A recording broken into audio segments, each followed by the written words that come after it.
వెళ్తారు, ఎమ్మెల్యే కావచ్చు, ఎస్పీ కావచ్చు, కలెక్టర్ కావచ్చు. మీ అందరి అదృష్టం 2024 నుండి మారిపోయింది. కలెక్టర్ గారు వచ్చినా యువకుడే వస్తున్నారు, ఎమ్మెల్యే వచ్చినా యువకుడే వచ్చారు, ఎస్పీ గారు వచ్చినా యువకుడే వచ్చారు. సో ఆల్ ద టీమ్, అంటే చిత్తూరుకి అధికారులు కావచ్చు, రాజకీయ నాయకత్వం, మా హేమలత గారు కావచ్చు, నేను కావచ్చు, అందరూ వయసున్న వాళ్ళే వస్తున్నాము. ఇది ఎంత అడ్వాంటేజ్ అంటే ఒక్కొక్కరు పోటీ పడి పనిచేస్తున్నాం. ఇప్పుడు మా ఎస్పీ గారు 2 days బ్యాక్ ఒక మంచి ప్రోగ్రాం పెట్టారు ఆర్ఆర్ గార్డెన్స్లో.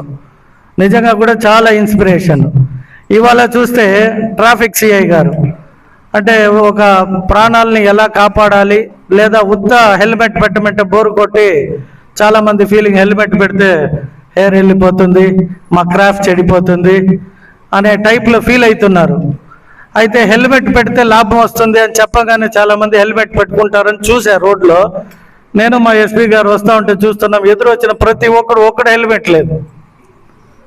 మేమేమో హెల్మెట్ వేసుకుని వాళ్ళకి ఎదురు వస్తున్నాము, వాళ్ళ హెల్మెట్ లేకుండా మాకు ఎదురు వస్తున్నాం. అప్పుడు ఎస్పీ గారు ఒక మంచి ఆలోచన చెప్పారు, ప్రతి జంక్షన్లో హెల్మెట్ పెట్టి వాళ్ళని ప్రతిసారి హెల్మెట్ ఇంట్లో ఉన్న ఇట్లా వచ్చినప్పుడల్లా కొనిపిస్తామంటే ఆ భయం భక్తితోనే హెల్మెట్ వేసుకొని తిరుగుతారు అని చెప్పి అక్కడికక్కడ నిర్ణయం తీసుకున్నాం. That is the youth. So మీకు అందరూ కూడా మన కలెక్టర్ సుమిత్ కుమార్ గారు కానీ, మన ఎస్పీ గారు కానీ, లేదా నేను కానీ అందరూ కూడా ఎక్కడికక్కడ ఎవరు ఏది అడిగితే అది స్పాట్లో పని చేసే ఒక మంచి ఆలోచన ఎందుకు ఉందరా అంటే మేమంతా ఒక మంచి టీం. దీనికి కారణం ఎవరంటే మా ముఖ్యమంత్రి గారు. 76 అయినా ఆయన మాకంటే యూత్. మేము 10 గంటలు పనిచేస్తే ఆయన 18 గంటలు పనిచేస్తారు.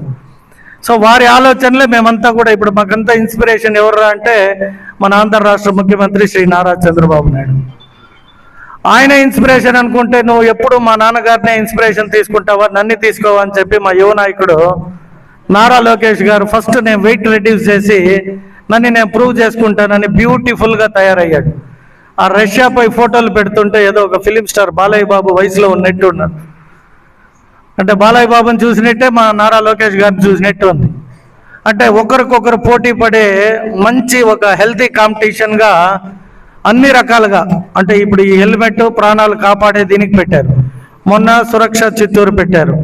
అలా మేము కూడా అనేక కార్యక్రమాలు ప్రభుత్వం తరఫున, పార్టీ తరఫున కూడా చేస్తున్నాం. కాబట్టి చిత్తూరు ప్రజల్ని ప్రత్యేకంగా ఈ సందర్భంగా కోరుకునేది ఏమంటే ప్రతి ఒక్కరు హెల్మెట్ వేసుకోండి. నెల రోజులకి 100 రూపాయలు ఇచ్చే మాత్రం ఒక మంచి కార్యక్రమాన్ని నేనే స్పాన్సర్లు తెచ్చి పెట్టిస్తాను. ఎస్పీ గారు మా అన్న ఏవో కొన్ని మంచి సజెషన్స్ చెప్పారు, నేను ఒక మంచి ఆఫర్ ఇస్తున్నా. నెలలో వాళ్ళ బండి హెల్మెట్ పెట్టుకొని కనిపిస్తే 100 రూపాయలు గూగుల్ పే, లేదా వాళ్ళకి పేమెంట్ స్పాట్లు. అంటే ఆ నెల రోజులు వాడు హెల్మెట్ పెట్టుకునే తిరగాలి, లేదంటే 100 రూపాయలు పెనాల్టీ. సో ఈ కార్యక్రమానికి మన నిత్యబాబు గారు ఏమేమి ప్రైజులు పెట్టారో ఎస్పీ గారిని అడిగి నాకు తెలియదు. నేను ఒక చిత్తూరు ఎమ్మెల్యేగా మంచి కార్యక్రమం కాబట్టి ఎవరైతే హెల్మెట్ పెట్టుకొని నెల రోజులు కనిపిస్తారో వాళ్ళకి 100 రూపాయలు Google Pay or cash payment. ఆ డబ్బులు కావాలంటే నా ట్రస్ట్ నుండి నేనే ఇస్తాను. నిత్యబాబు గారు ఇది బోర్డు పెట్టండి, హెల్మెట్ వేసుకొని కనిపిస్తే 100 రూపాయలు ఇస్తాం, నెల రోజుల్లోనే పెట్టండి.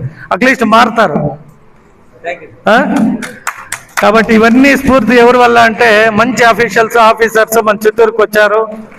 వారు కూడా కష్టపడి బాగా మంచి ఆలోచనలతో పనిచేస్తున్నారు. కాబట్టి మాకు కూడా ఇంకా కొంచెం ఉత్సాహం, మా చిత్తూరుని ఇంకా నెంబర్ 1 స్థానంలో ఉంచాలి అని.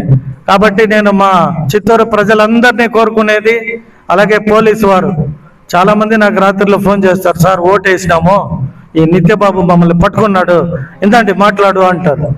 రాత్రి 11 అయింటుంది. ఆయనకేమో డౌట్, ఎమ్మెల్యే ఎవడెత్తాడు ఫోన్ ఈ టైంలో, వీడు ఏదో బుస్ చెప్తా ఉన్నాడు.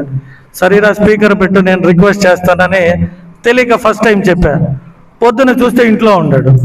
ఏమంటే సార్ దయచేసి మీరంటే నాకు చాలా గౌరవం, రాత్రి వాడు తాగేసి నోటు చేసినా మీరు ఎత్తారు కాబట్టి వాడిని వదిలిపెట్టా, ఇంక ఎవరిని వదలను సార్, మీరు కూడా నైట్లో ఫోన్ ఎత్తద్దండి అని చెప్పాడు.